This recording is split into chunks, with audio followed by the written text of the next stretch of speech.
నమస్కారం అండి. నా పేరు డాక్టర్ స్వర్చల, జీవా ఫర్టిలిటీ సెంటర్స్లో సైంటిఫిక్ డైరెక్టర్ని. పురుషుల్లో సంతానలేమి సమస్య అవుతున్నప్పుడు ఫిజికల్ ఎగ్జామినేషన్, వాళ్ళ హెల్త్ హ్యాబిట్స్ ఎలా ఉన్నాయి అనేది కూడా కనుక్కోవడం జరుగుతుంది. వాటిలలో టైట్ బట్టలు వేసుకోవద్దని కూడా చెప్తారు. ఇది ఎందుకు? ఎస్పెషలీ టైట్ అండర్ వేర్ వేసుకోవద్దని చెప్తారు.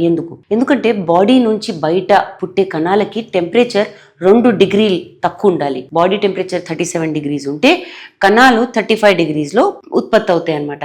సో టైట్ బట్టలు వేసుకుంటున్నప్పుడు, ఎక్కువసేపు కూర్చున్నప్పుడు, ల్యాప్టాప్ ఎక్కువ వాడుతున్నప్పుడు, ఫోన్లు పాకెట్లో పెట్టినప్పుడు, ప్యాంట్ పాకెట్లో పెట్టినప్పుడు హీట్ టెంపరేచర్ అనేది టెస్టిస్ కి ఎక్కువ అవుతుంది. అలాంటప్పుడు కణాల ప్రొడక్షన్ తగ్గొచ్చు. సో ఈ హీట్ ఎక్కువ అయ్యే కొద్దీ కణాల క్వాలిటీ కూడా పడిపోవచ్చు. క్వాలిటీయే కాదు, నంబర్ కూడా పడిపోవచ్చు, మోటిలిటీ కూడా పడిపోవచ్చు. సో ఎక్కువ రోజులు ఎక్స్పోజర్ ఉందనుకోండి, డ్రైవర్స్ కి, సాఫ్ట్వేర్ ఇంజనీర్స్ కి, వీళ్ళందరికీ ఎక్కువ ఏళ్ళు కూర్చొని ఉంటారు. దాని వల్ల ఈ కణాల నంబర్ క్వాలిటీ కూడా పడిపోవచ్చు. So tight clothes, jeans tight గా వేసుకోవడము, టైట్ అండర్వేర్ వేసుకోవడం, ఇవన్నీ కూడా మీరు ఎక్కువ చేస్తే కూడా చాలా ప్రభావం ఉండొచ్చు. కాబట్టి టైట్ బట్టలు వేసుకోకూడదు. దీని గురించి ఇంకా వివరాల కోసం తప్పకుండా జీవా ఫర్టిలిటీ సెంటర్స్ కి విచ్చేయండి.